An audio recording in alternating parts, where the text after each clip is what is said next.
In this series, we go over the legacy banlist and talk about why cards landed on them. This is the last video in the series, as there are only a few cards we haven't gone over yet, so let's go over them all in this video. Starting us off, we have Tolarian Academy. This is a legendary land with the ability where you can tap and add 1 blue mana for each artifact you control. Academy was banned in December of 1998. So why was Tolarian Academy banned?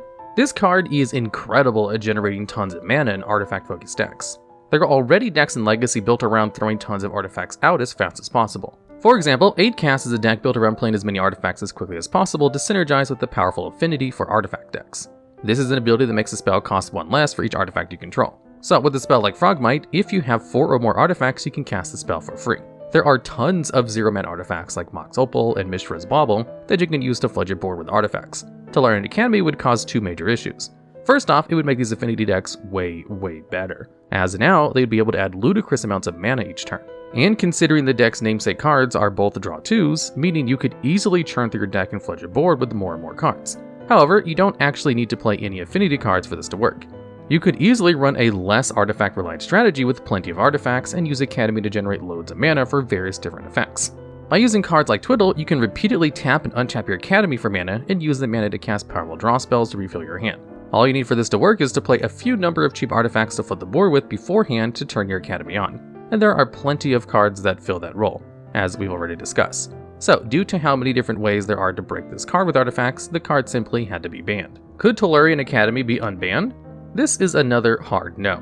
The card would break 8cast in half, and that's just shoving in a deck that already exists without building around it at all. People would find various all-in combo decks, artifact-based aggro decks, and mid-range decks that can make use of this card, and it would be incredible. It would be far too easy to break the card, even with all the non-basic land hate in the format.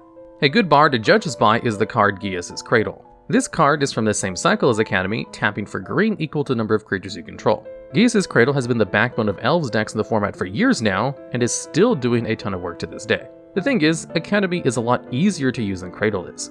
Artifacts, as a rule, don't require colored mana, which means there are both a lot more 0-mana artifacts and a lot more good 0-mana artifacts. This allows you to just vomit your hand into the field turn 1 before making a ton of mana and just going off. Whereas Cradle decks have to usually wait until turn 2 or 3 for their combo turns. Thanks to just how powerful this ability is, the card has to stay banned. How could Tolarian Academy be fixed to be unbanned? This is pretty hard to do without completely changing the card or making it basically impossible to actually use the ability.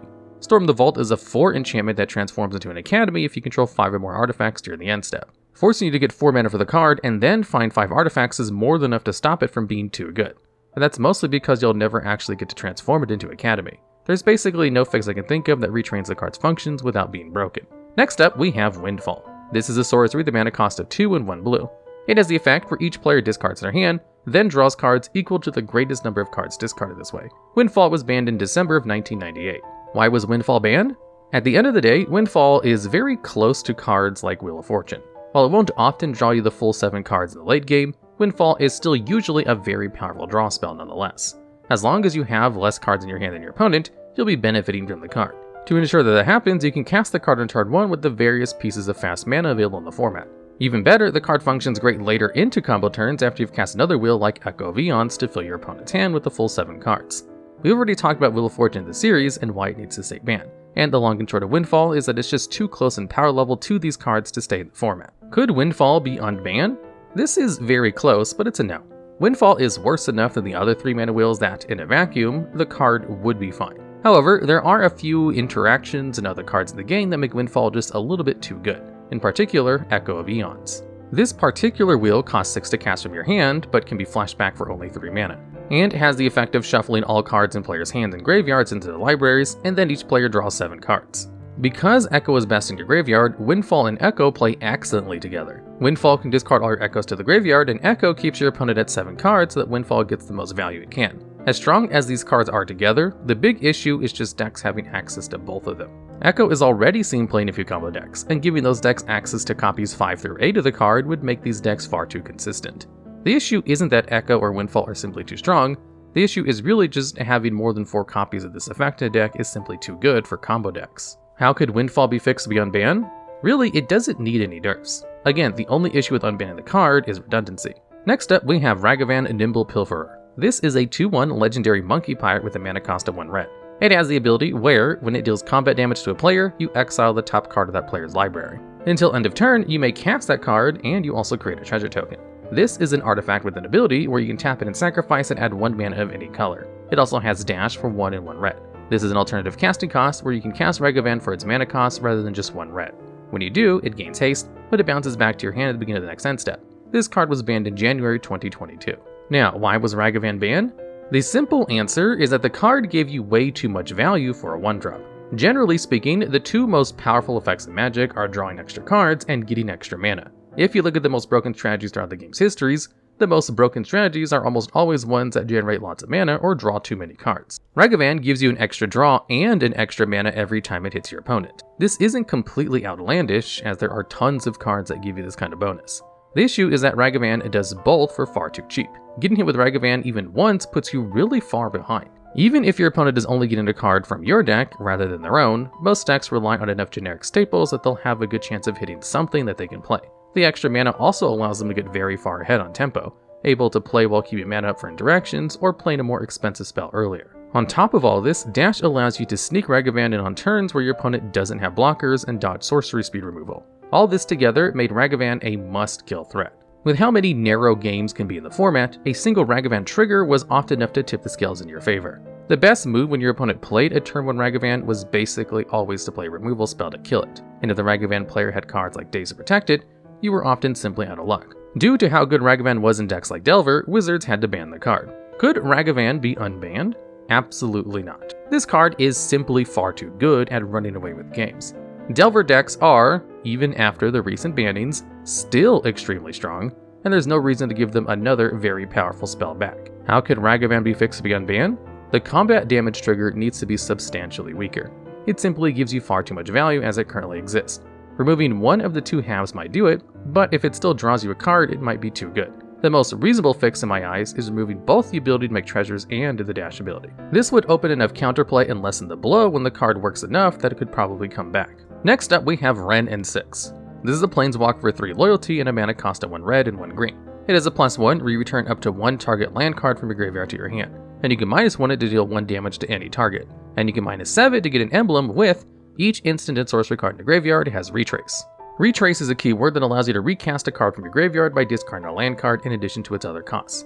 This card was banned in November of 2019. Now, why was Wrenn and Six banned?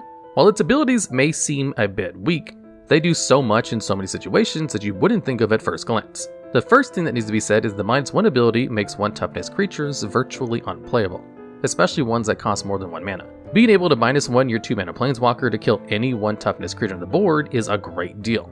It makes playing those 1 mana creatures at all a waste of mana, considering that cards like Mother of Runes and Thalia Garden of Thraben have seen a ton of play in the format. You can see how disruptive this card can be to the metagame.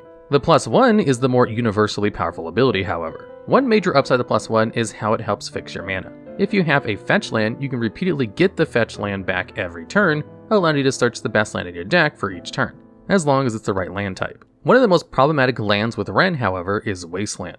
This is a land that you can tap for colorless or tap and sacrifice to destroy target non-basic land. Wasteland is one of the most important cards in Legacy, and Wrenn and Six is both amazing with and against Wasteland. If your opponent tries to wasteland any of your lands, you can just get that land back next turn and play it again.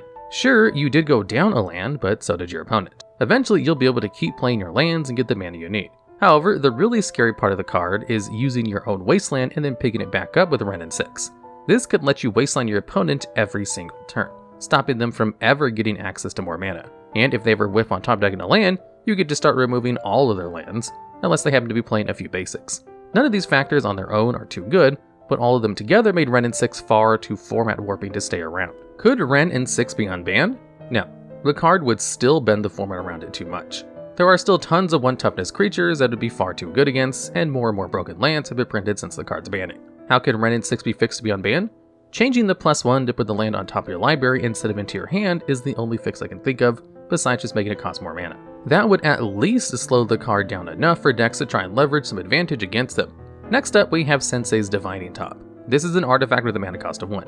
It has the ability where you can pay 1 mana to look at the top 3 cards of your library, and then put them back in any order you want. You can also tap the card to draw a card, and then put Divining Top on top of your library. This card was banned in April of 2017.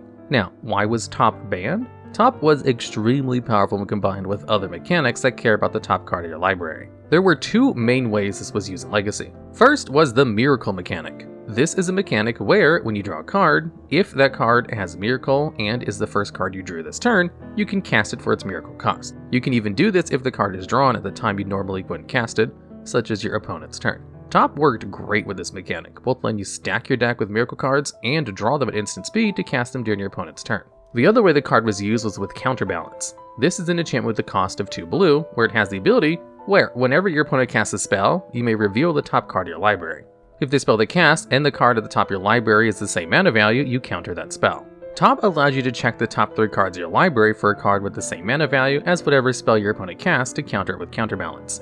This made it very difficult to play the game at all, as a huge number of your spells would get countered for 1 or even 0 mana, and without your opponent giving up any cards. The combination of these two synergies created a deck called Miracles, a control deck that used the top alongside these powerful cards to lock your opponent out of the game. Not only was this deck incredibly strong, it also took an incredibly long time to pilot. Players would constantly have to pause the game to check the top cards of the library and try and consider the best order for them to be stacked in. While doing this every once in a while isn't an issue, it added up really quickly. This led to the deck holding up major tournaments as round after round would go into time. Since the deck would continue to be powerful for years to come and it was causing so many issues, Wizards banned Top. Could Sensei's Divining Top be unbanned? This is another no. The card would still enable the style of deck, and besides the power level concerns, the deck would still cause major issues at tournaments. How could Sensei's Divining Top be fixed to be unbanned? The best fix would probably be giving both of its abilities a can only be activated as a sorcery clause. This would fix both the Miracles and Counterbalance issue. The only place the card could be an issue then was if it was combined with Belasted Citadel, but this combo is probably fine in a format like Legacy. Next up, we have Skullclamp. This is an artifact equipment with a mana cost of 1. It has the ability where the equipped creature gets +1/-1. When equipped creature dies, you draw 2 cards. It also has an equip cost of 1. This card was banned in September of 2004. Why was Skullclamp banned? The main issue is that it both gives you a way to kill your creatures and a huge payoff for killing those creatures. Drawing 2 cards is a very powerful effect, and getting this effect for a 1 mana and a 1 toughness creature is extremely powerful. Not to mention that cards like Young Pyromancer allows you to make a surplus of 1/1 tokens to sacrifice. In the case of Pyromancer, since you get a token each time you cast an instant or sorcery, this would let you easily chain spells into drawing more cards, into more spells, and so on. This is only the very tip of the iceberg in terms of what the card can do. There are simply far too many ways you can abuse Skullclamp to draw far too many cards. Now, while you couldn't usually use this card's advantage as part of a combo, since you just wouldn't have room in your deck alongside your Skullclamp engine, however, combining this level of card draw with tons of cheap interaction and strong threats makes it basically impossible to beat these decks in a fair game. Because of this insane draw power, Skullclamp had to be banned. Could Skullclamp be unbanned? This is a no. It's actually a lot closer than people would probably think, but there are a few cards printed more recently that make the card incredibly problematic. The main issue is that it's yet another card that's searchable off of Urza's Saga. Even if the card is somewhat niche, making Saga decks even better is something that shouldn't be happening right now. If Saga got hit, it could maybe come off the list, but outside of that, the card needs to remain banned. How could Skullclamp be fixed to be unbanned? Hilariously, all the card needs to be fine is for the stat boost it gives to be a +1/+0 instead of a +1/-1. Finally, to wrap up the series, we have 2 of the most recently banned cards in Legacy. In March of 2023, White Plume Adventurer and Expressive Iteration were both banned. Both of these cards are still too good to be unbanned, so we'll talk about why they were banned. Starting with Expressive Iteration. This is a source with a mana cost of 1 blue and 1 red. It has the effect where you look at the top 3 cards of your library. You put one of them into your hand, one at the bottom of your library, and exile the last one. For the rest of the turn, you can play that card. Why was Expressive Iteration banned? Basically, this card is just a 2 mana draw 2 with upsides. Sure, you can only play one of the cards at turn, but that's more than easy enough to work around for the decks that care about it. Up until recently, Izzar Delver was generally considered the best deck in the format, and was one of 2 decks dominating the metagame. These decks were great at dominating the early game, but traditionally had an issue in the late game. Iteration both gave them a great late game and helped them find their cards even more easily. Because Delver was simply too good for the metagame and Iteration short of the deck's biggest weaknesses, Wizards banned the card to give other decks more counterplay against Delver. How could Expressive Iteration be fixed to be unbanned? The only fix I can think of is having it put 1 card into your hand and then just exile the next card from the top of your library, and you can play that card for the turn. Cards like Reckless Impulse are fine in the format, so it seems like the extra card selection is what makes Iteration so busted. Finally, we have White Plume Adventurer. This is a 3/3 Orc Cleric with a mana cost of 2 and 1 white. It has the abilities where, when it enters the battlefield, you take the initiative. It also has the ability where, at the beginning of each player's upkeep, you untap a creature you control. If you've completed a dungeon, you instead untap all of your creatures. The initiative is a mechanic where, whenever you take the initiative, or at the beginning of your upkeep, you venture into the Undercity. Whenever a player deals combat damage to an opponent with initiative, they take the initiative from them. The Undercity is a dungeon with rooms that you progress through each time you take the initiative from top to bottom, each giving you various effects. Why was White Plume Adventurer banned? To put it simply, they forgot to playtest initiative for 60 card formats. The entire mechanic ended up being way too good for the format, as it was initially designed for Commander. This led to Mono White Initiative, a deck that was built around using various forms of fast mana to try and play an initiative card as quickly as possible. This mechanic ended up being far too powerful for most fair decks to keep up with. So Wizards decided to ban White Plume as it was the only 3 mana card that let you take the initiative. Now, could White Plume Adventure be fixed to be unbanned? The card just has to cost more. A card that just costs 3 mana and lets you take initiative would have been too good. There's no fix besides making it cost more or just removing the ability. Alright, and that's the series. Next, we'll be going over the Commander ban list. Also, if you have any other ideas for videos just like this one, please let us know down in the comments below.